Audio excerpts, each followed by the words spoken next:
Namah Parvati Pataye Govindanam Sankirtanam. Namaste everyone. Welcome to the Bharata Kathāśravaṇam. Om Narayanam Namaskritya Naranchaiva Narottamam Devim Saraswatim Vyasam Tato Jayamudhirayet. That will continue from last week. Hopefully those who could not attend last week could hear the recording, or you should hear the recording. The story we were continuing is Pandavas in Ekachakrapura, and how Kunti Devi even instructed Yudhishthira on the Dharma Marga, that it is Dharma to send Bhima to protect the Brahmana family and to fight Bakasura. And since Yudhishthira was having doubts, how could you do this? How can you send your son to such a terrible monster, to a terrible Rakshasa? She had explained very clear to him. Nedam lobhan na cha ajnanan, Nedam lobhan na cha ajnanan, na cha mohad vinishchitam, buddhipurvam tu dharmasya vyavasayah krutomaya. That's how she explains. That's how we should all be able to justify our actions. Whenever we do anything, it should be not because of lobha, not because of ajnana, nor because of moha, but because of our buddhi and because of our dharma, that we undertake anything. That is the instruction Kunti gave. That is, with all that thought, I have decided to send Bhima. And she also tells him, Yudhishthira, in reality we are Kshatriyas, and the greatest Kshatriya dharma is protection of society, protection of Brahmanas. And these people are people who gave us refuge. It is our duty to protect them. And if we are living, we should give up our life for the protection of society. And in this way, this is what I have heard from the great Vedavyasa also, Kunti tells him.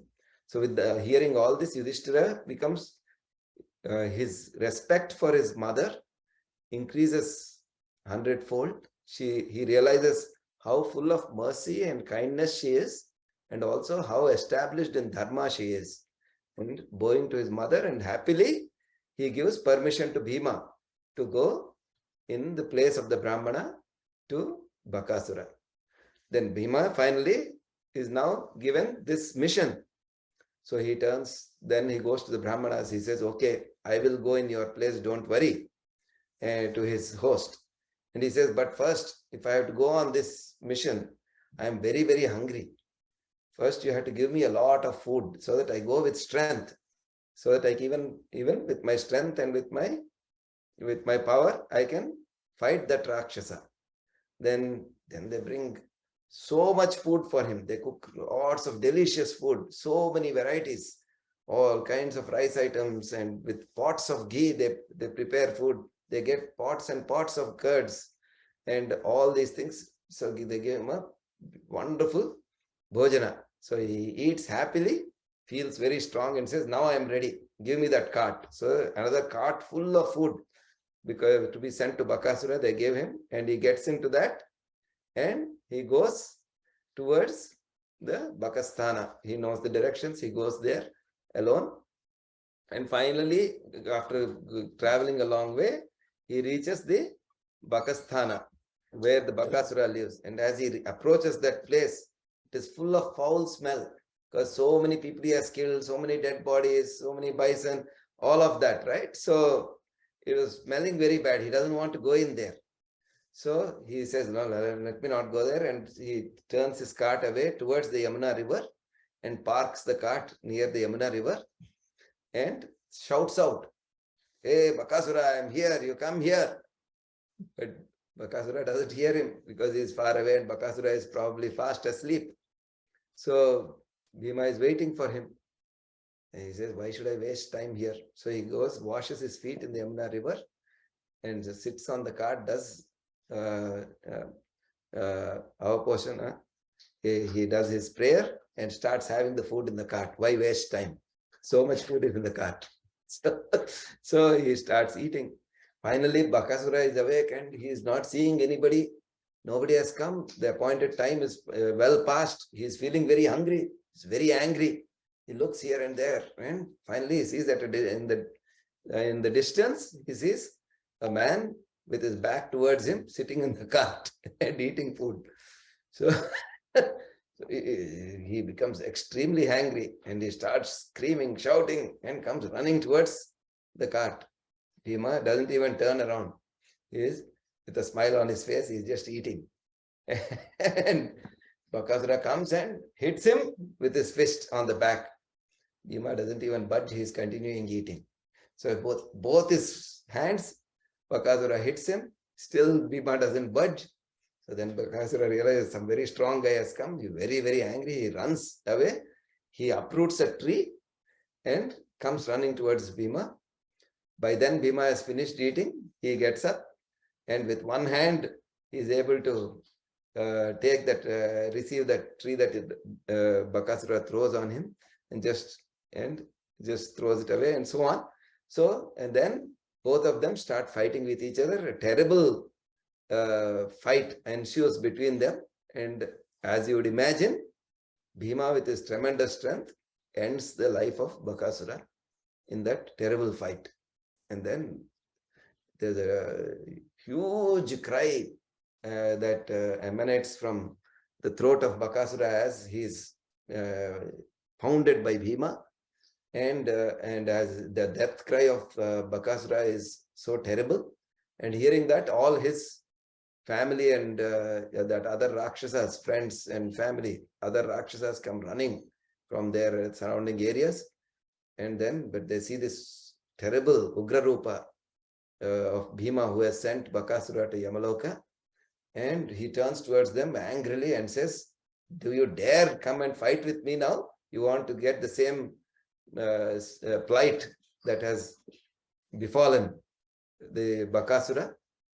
And he looks at them and shouts at them angrily like that. Then they become terrified. They say, "Sorry, we'll never do the papas that he did. And we will not bother the people of Ekachakrapura anymore. We'll go away from here." And they run away. And then Bhima goes and conveys this wonderful news to the Brahmanas. There, for once, after so many years of sending one person every day and so much food every day to Bakasura, they are freed from that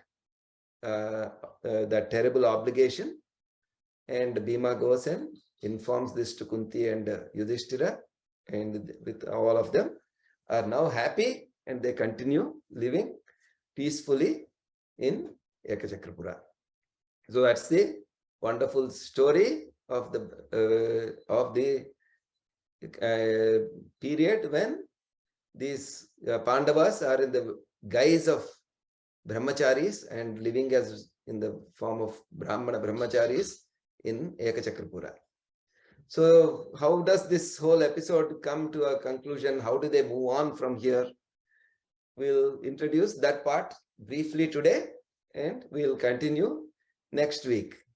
So they are continuing living there, and one day in the same host Brahmana, who is a very nice host, he always treats other visitors, Brahmanas, with great respect. One day, some visitor comes to that, another Brahmana who seems to be a great Vedadhyayi, comes to the Ekachakrapura, and the host of the Pandavas, he invites that Brahmana also and gives him good food and gives him good lunch, and has him seated there. Kunti and the Pandavas also get to meet this Brahmana, and Kunti Devi asks him, "Which country, where are you coming from? Which places have you visited?" Because he seems to have come a long way. He says that he has come from many kingdoms, he has seen many places. She asks, "Which kingdoms have you seen? What places have you seen? What is the kingdom that is most interesting, exciting right now? Can you tell us more? What is going on?" Then the Brahmana visitor says, I have visited many places, but the most interesting place I have visited is the Panchala Desha of Drupada.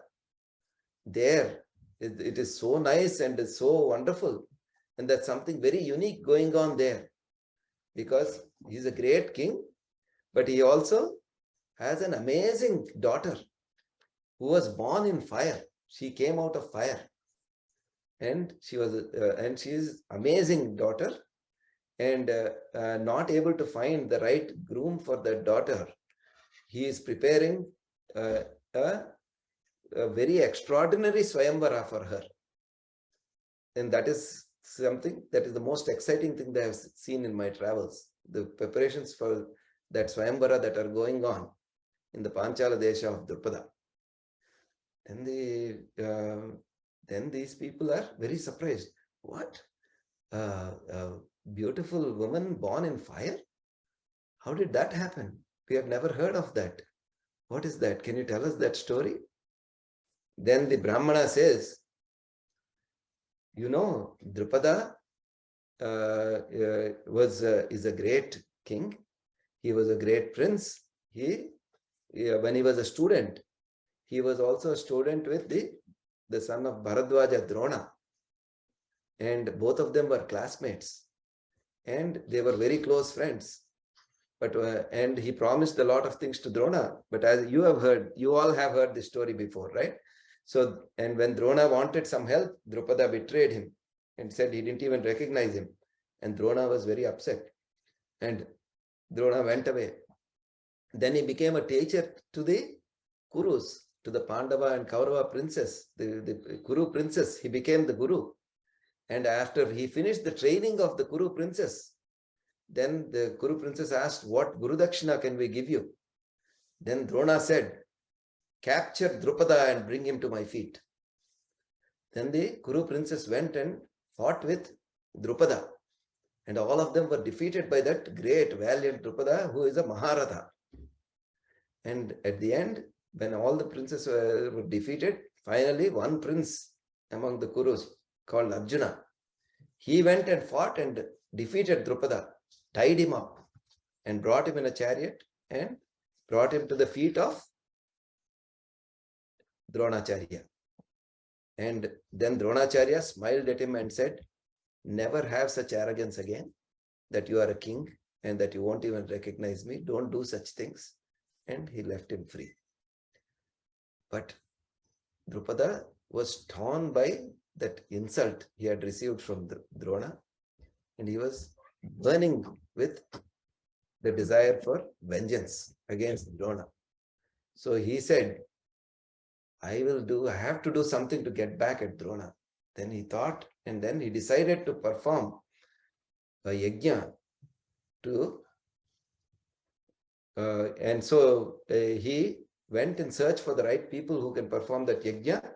He went and he went to two great sages. He heard that there were these two great sages, then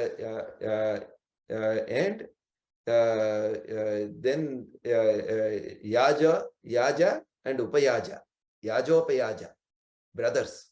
He went to them. There's a story about that, but he pleaded with them and finally got them to agree and to perform a tremendous yajna, Putrakameshti yajna, for Drupada.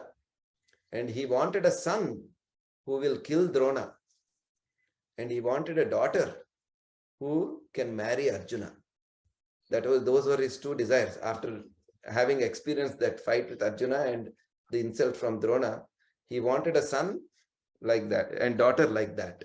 So with the blessings of Yajopayaja, tremendous yajna was performed by Drupada and his wife Kokila Devi. And as a result of that yajna came out a tremendous, fully grown man who was born out of that fire, holding a sword in his hand with a kirita on his head and residing in a Radha.